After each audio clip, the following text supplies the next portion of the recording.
भक्तों, ओम नमः शिवाय, श्री शिवाय नमस्तुभ्यम, जय श्री महाकाल। भक्तों, जैसे कि आप सबको पता है कि 8 मई को स्नान दान अमावस्या का दिन है।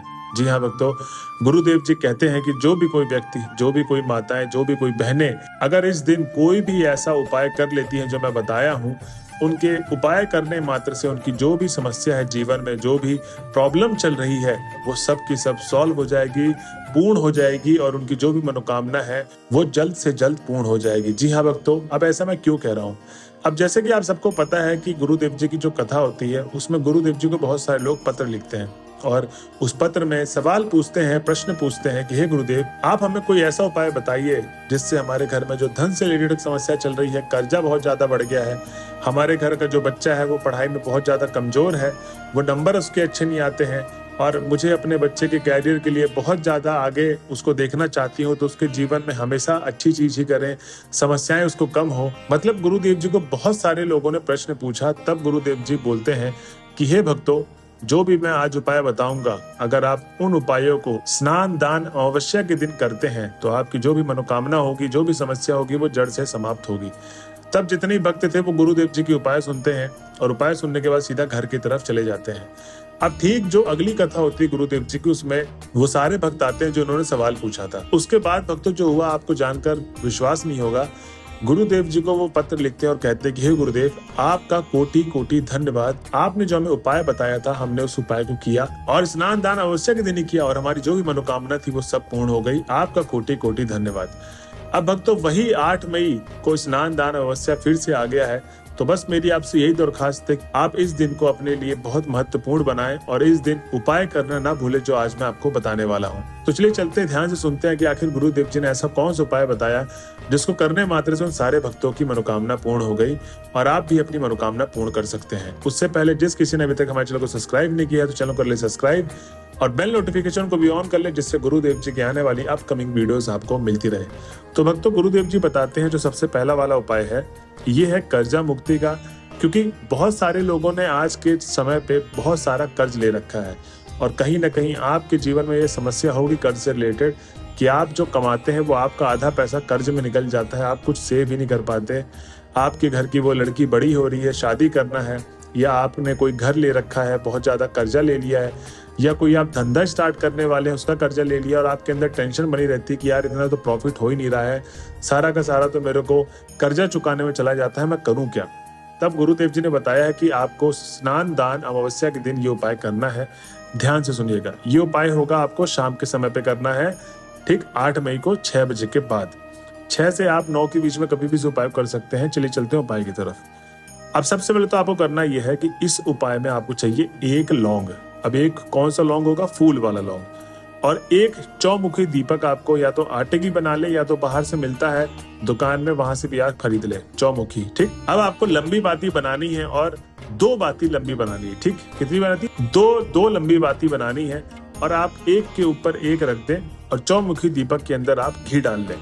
अब 1 लोटा जल ले लें और जो 1 लोटा जल लेंगे वो घर से भरा हुआ होना चाहिए, कहीं मंदिर परिसर से आपको नहीं भरना है। अब सीधा आपको चले जाना महादेव के मंदिर में। ठीक, समय मैंने आपको बता दिया था, 6 बजे के बाद आपको इस उपाय को करना है, 9 बजे से पहले पहले। अब जब आप शिव जी के मंदिर पहुंच जाएंगे तो सबसे पहले आप महादेव की पूजा आरती आराधना करिए, 5 से 10 मिनट आराधना करिए, उसके बाद ही उपाय को शुरू करिएगा। क्योंकि गुरुदेव जी बोलते हैं कि ज्यादातर भक्त मेरे पास जो आते हैं, जिनका उपाय करते हैं लेकिन उनकी मनोकामना पूर्ण नहीं होती, वो सबसे ज्यादा यही बोलते हैं कि गुरुदेव, हम लोग जाते ही उपाय शुरू कर देते हैं लेकिन फिर भी हमारी मनोकामना पूर्ण होती ही नहीं, तो हम क्या करें? तब गुरुदेव यही बोलते हैं आपको पहले जाति उपाय नहीं शुरू करना है, सबसे पहले 5 से 10 मिनट आराधना करिए। जब आपका मन एकदम चित्त हो जाएगा, शांत हो जाएगा, उसके बाद आप सच्चे मन से जो भी मांगेंगे वो भगवान भोलेनाथ आपको स्वयं प्रदान करेंगे। तो भक्तों, बस मेरी भी यही आपसे दरखास्त है कि कोई भी आप उपाय करने जाते हैं, कोई भी, मेरा बस उपाय नहीं, कोई भी आप उपाय करने जाते हैं, उसमें बस आपको 5 से 10 मिनट भगवान भोले बाबा की आराधना करनी है। उसके बाद ही आपको कर्जा मुक्ति का उपाय शुरू करना है।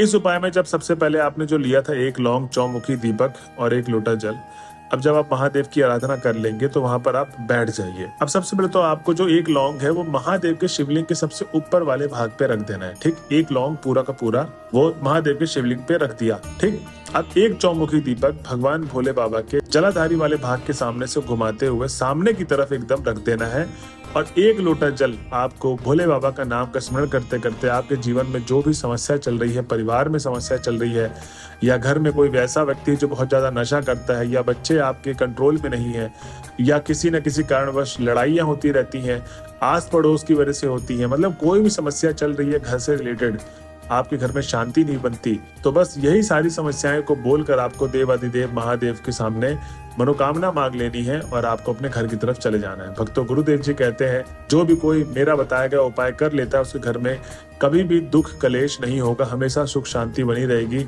भगवान आपके घर में बने रहेंगे। तो भक्तों, ये थी पहला उपाय जो गुरुदेव जी ने बताया। अब चलते हैं अपने अगले उपाय की तरफ। इस उपाय में सबसे पहले तो आपको चाहिए क्या, जिसका काम बहुत ज्यादा अटका हुआ है, कोई काम हो ही नहीं रहा है, चाहे बिजनेस से रिलेटेड, चाहे जॉब से रिलेटेड, चाहे आपकी पढ़ाई रुकी हुई है, चाहे नौकरी नहीं लग पा रही है, चाहे आपके घर में किसी का विवाह नहीं हुआ, उसके विवाह के लिए बहुत ज्यादा परिश्रम कर रहे हैं, तो गुरुदेव जी कहते हैं कि आपको 11 आम की पत्ती चाहिए। क्या? 11 आम की पत्ती। अब जब आप 11 आम की पत्ती ले लेंगे तो सारी पत्ती ताजी ताजी होनी चाहिए, कहीं से कटी पिटी खंडित ना हो, और उन 11 पत्तियों को एक के ऊपर एक के ऊपर एक के ऊपर रख लेना है और कच्चे सूत से बांध लेना है। ठीक। अब जब आप उसका बंडल बना लेंगे, एक के ऊपर रख के एक के ऊपर रख के, तब आपको जो लकड़ी वाला भाग होता है, जैसे आम के पत्ते का एक एंड हो गया, एक स्टार्टिंग हो गया, शुरुआत वाला भाग जो डाली से कनेक्ट होता है वो पत्ता, ठीक है, लकड़ी वाला भाग, वो आपको शहद में डुबोना है, उसी एरिया से डुबोना है, नीचे वाले पत्ते को नहीं डुबोना है, सिर्फ और सिर्फ लकड़ी वाले भाग को शहद में डुबो देना है।